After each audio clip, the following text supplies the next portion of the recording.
I'm delighted to be with you this evening. What I'm going to be suggesting very strongly is that 2015 is a critical year for the future of humanity. And Mary Robinson, previously President of Ireland, now the Special Envoy to Ban Ki-moon, has said herself that 2015 may be the most important year since 1945, when the United Nations was created.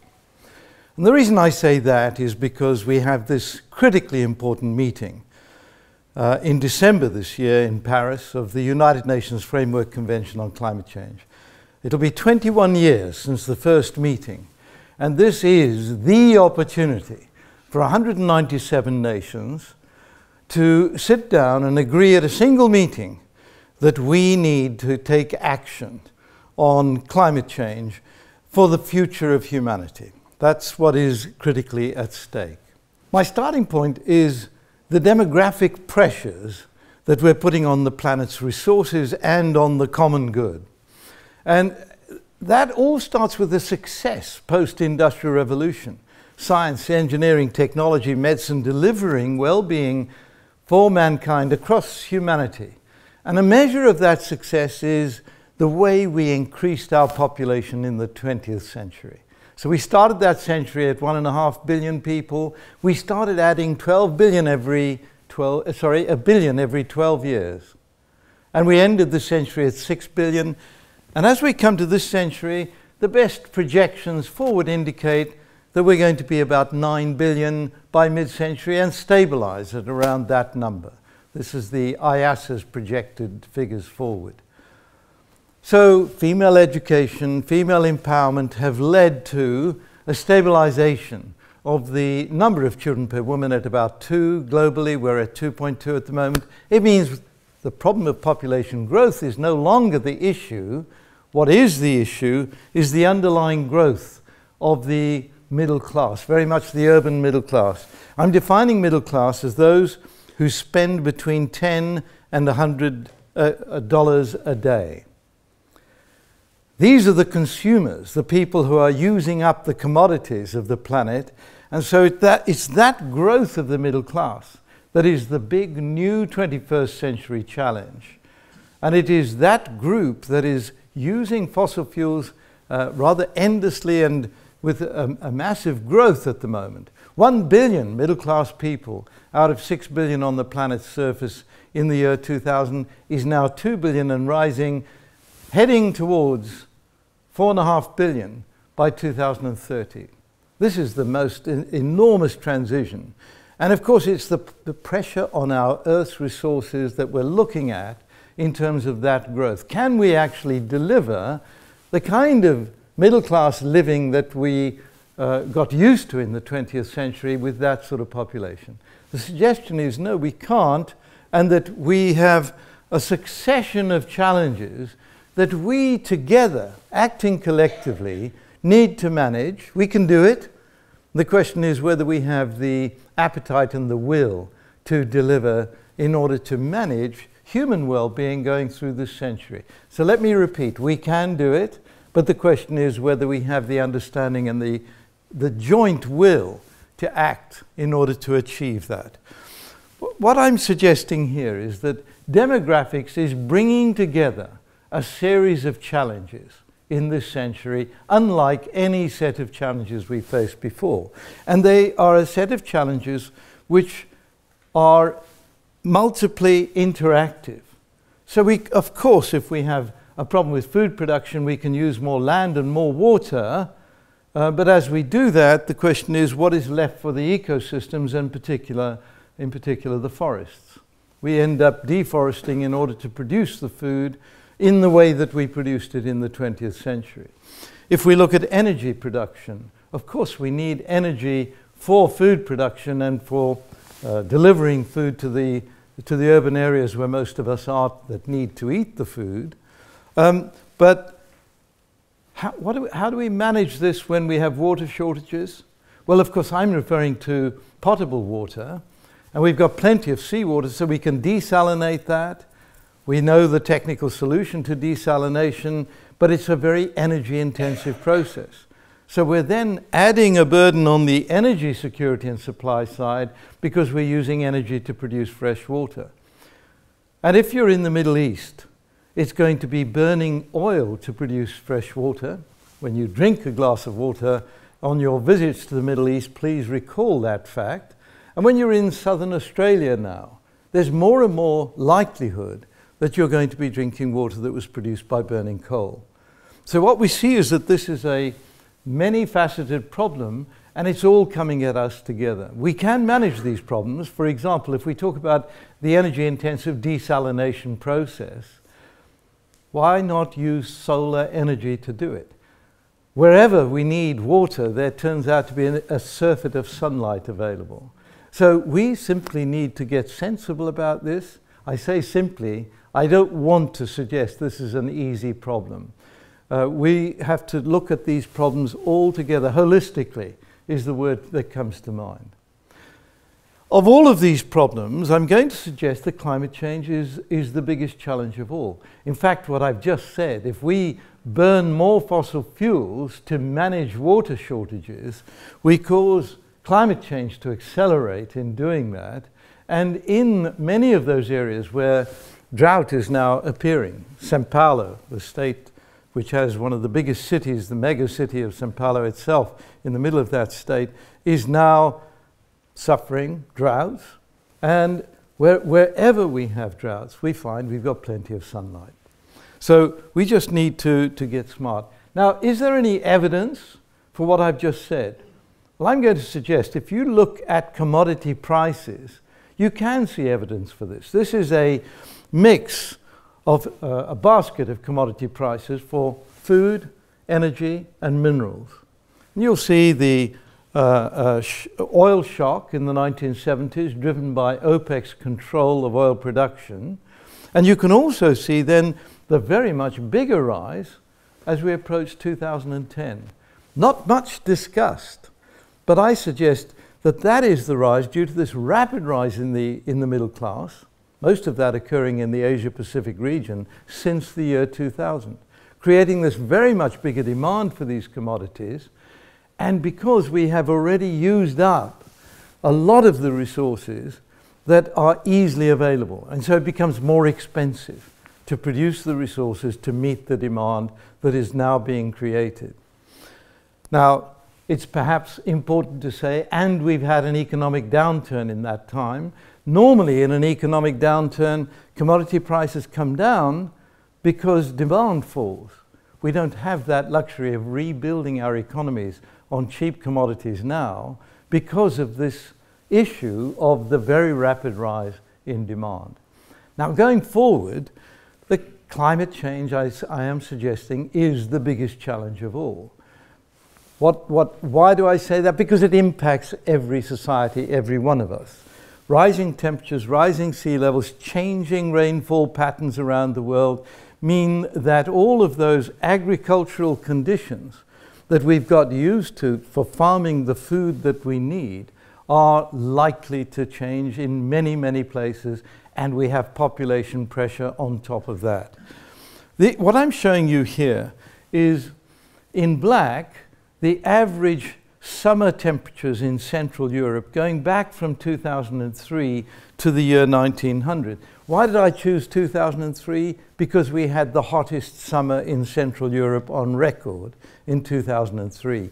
I was government chief scientific advisor at the time, and I asked the Met Office and the Hadley Centre if they could show us a graph of their modelling of climate change going backwards in time and forwards in time. And they reinitiated the model 3 times, which is showing different weather conditions. That's the apparent noise is the weather. And then the trend, of course, is the climate change induced by anthropogenic emissions of carbon dioxide. Now, what you see is that that very hot summer in 2003 was in part much hotter than the previous hot summer, which is back here in 1947, because of the rising baseline underneath it. And then if we extrapolate forward in time, When does that hot summer become the average temperature in Central Europe? It's about mid-century, 2050. So what we're showing here is medium to high emissions going forward in time. This is a scenario we're trying to avoid through this agreement in Paris this year.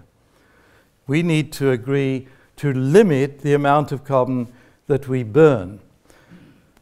The Intergovernmental Panel on Climate Change has shown a new graph in its review of climate science. They've reviewed 5,000 to 7,000 publications published since the last review.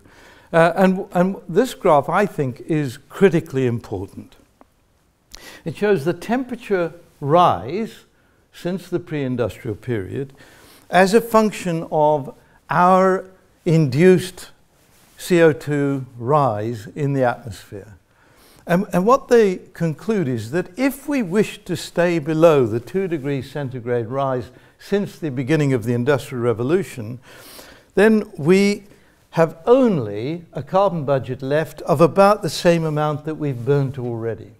In other words, this rise in temperature, and that's the theory showing forwards and backwards in time with the error margins shown in there, the rise in temperature is going to have to be limited to 2 degrees centigrade by us limiting how much further carbon we burn to this figure here. But if we go on business as usual, we go on the red curve and we head up towards a most likely temperature rise of 4.5 degrees centigrade. I would not suggest a most likely figure is the only one you should look at. We do like to worry about risk analysis, and if we look at the 1% chance, it's going to be more like a 6 to 7 degree centigrade world that we're talking about by the end of the century. That is something we should worry about. Now, that carbon budget notion is now becoming embedded in policy. So the British government, I'm pleased to say, was the first government to put in place the idea of carbon budgets. In 2008, we passed a Climate Change Act of Parliament in which we committed future governments. This was all-party agreement. It requires a 2/3 majority. No single government is going to overturn this, to overthrow this. We committed future governments to reduce emissions by 80% by 2050. And the mechanisms for doing this, defossilize the grid by 2050 or reduce emissions to close to zero in producing electricity on the grid and shift ground transport onto the grid as well. Now, we embedded that in that Act of Parliament together with setting carbon budgets every 4 years into the future. And setting those carbon budgets is critically important because then we can say we have already achieved the lowering we needed to achieve by 2012, the first 4-year period. By 2028, we have carbon budgets in place, and we will have reduced our emissions by 52%, staying within that budget. So we are setting an example to the rest of the world through this process. And we have taken this process to other governments. The government of Mexico, for example, has legislation that is very close to the British example set here. We have also, in this process, developed climate change as a diplomatic channel itself, and that's what I'm leading within the Foreign Office. We have about 80 full-time climate attaches around the world who are delivering these policies to other governments around the world. This is a big diplomatic challenge in this process. Of course, we're not going to solve the problem ourselves. Now, rolling this out within the EU has been remarkably successful. So we've now got the 28 countries of Europe committed to reducing emissions by 2030 by at least 40%. Now you see that the British position is that we'll be further ahead than that, but we have persuaded all 28 countries together to domestically reduce emissions by that amount by 2030, by at least 40%. And within the EU, I think the most important contribution to the world in terms of reducing emissions is shown by this graph here. We introduced feed-in tariffs to encourage people with rooftops to put solar panels on their roofs, thus creating a large new market for solar photovoltaic installation. And as that market has increased in volume to meet demand, here's the cumulative global capacity on this axis here, you see that the price has come collapsing downwards. And this is the so-called learning curve in economics, which is often forgotten. The price initially was way above what it would cost to produce electricity from burning coal. The price today, and by the way, that last figure, 2010, the price today is about $0.6 per watt of installation. It's still coming down on that downward curve, still driven by this, if you like, artificial stimulation of a market. But the need for the stimulation is now disappearing because anywhere in the world, it's now close to competitive to put up photovoltaic as a means of producing electricity compared with coal. However, it's intermittent, and we need to manage that problem going forward. So we can't quite rest on our laurels with that one. We need radical technology solutions going forward in time to deliver alternatives to all of the means of producing energy and using energy that we have at our disposal. So we do need to target innovation support. Let me just give you a few examples of the kind of support that is happening from new technologies. Last October, I went out to see this new refinery. This is a very large-scale refinery. It's in the center of northeast Brazil, in the center of a very large area of sugarcane plantation. And we all know the Brazilians have been very good at turning sugarcane into alcohol and using that to drive cars. But what is being done here, after the sugarcane has been harvested, they're harvesting the leafy material, normally left on the ground and burnt by the farmers. They're harvesting the leafy material, baling it up, and putting it into this biorefinery and producing alcohol 20% cheaper than from sugarcane. But what is critically important here, the biogas produced in the first enzyme-driven process, enzymes imitating the enzyme behavior of cattle and sheep, the first enzyme-driven process produces biogas. The entire plant has no energy put into it except what it produces itself from the biogas in that first phase. And then they sell excess biogas into the market. This is a net negative CO2 fuel that is produced in this way. Second generation biofuels are now with us. Let me give you another example. This is the Gordon Murray Designs car. What is unusual about this car? It looks like every other city car being produced. Well, I'll tell you what's unusual about this car. It's made from recovered plastic bottles, etc.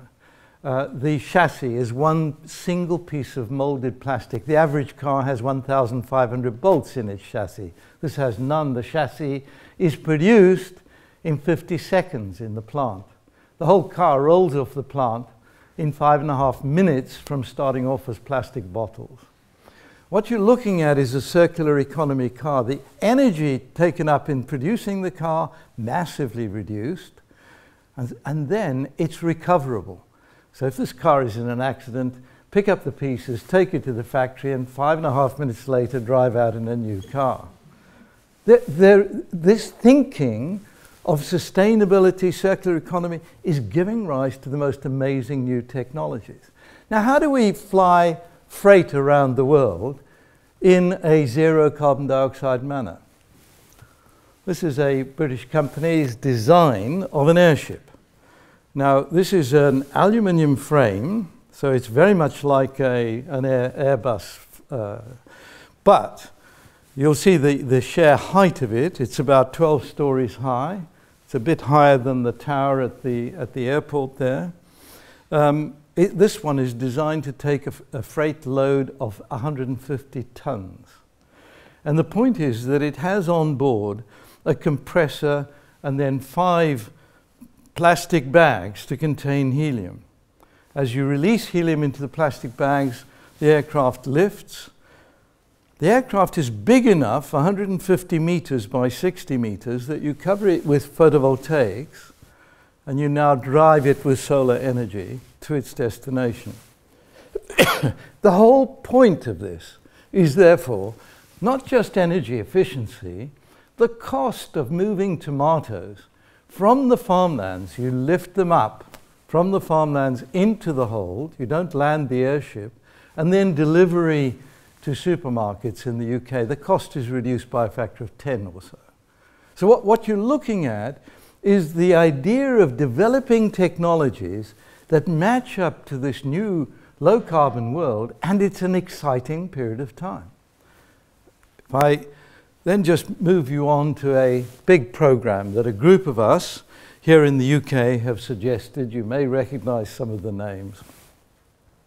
We're driving this through as a program to see that we have a new thrust of research, development, and demonstration into low-carbon technologies on an international scale. The idea is to create a fund in the region of $15 billion a year, coordinated on a mission-oriented basis. The mission objective being, and the landing point being, that we get to the point where renewable energy plus energy storage plus smart grids can deliver electricity anywhere in the world cheaper than using fossil fuels. And we believe we can get there in 10 years. We're hoping the program will start as a coordinated program in 2016. And the ask is for countries to join by promising to spend 0.02% of GDP per annum, 0.02%. This isn't a big ask, per annum for that 10-year period, to work to a roadmap. We will set the roadmap up through an agency set alongside the International Energy Agency in Paris, and the objectives set out very clearly to create cheap energy for all. When we get to that point, the agreement we reach in Paris becomes considerably easier to roll out, because we're not asking countries to tell their populations to suffer in any way at all. We're saying there's a way forward here which is a much more attractive way. And I leave you with this. We're looking at all sorts of crazy ideas for energy storage. And this is an idea from Professor Heindel in Germany. And it is to create a big mass in the form of a cylinder of granite. So essentially using standard mining techniques to create this mass. This one measures 150 meters by about 200 meters deep, and it stores 1 billion watt-hours of electricity. You store the electricity when you've got excess energy by pumping water underneath the cylinder, lifting the cylinder. It's the cylinder weight that's storing the energy, and when you need the energy, allow the cylinder to press the water through a hydropower station. All right, so it's a device that enables you to store energy where there is no mountain 2,000 meters up for up-pumped water. You can do this on flat land. Now, these are the ideas we're looking for that will transform our ability to move us forward to the latter half of this century into a state where I believe mankind will live a cleaner, healthier life than we're able to today. Thank you.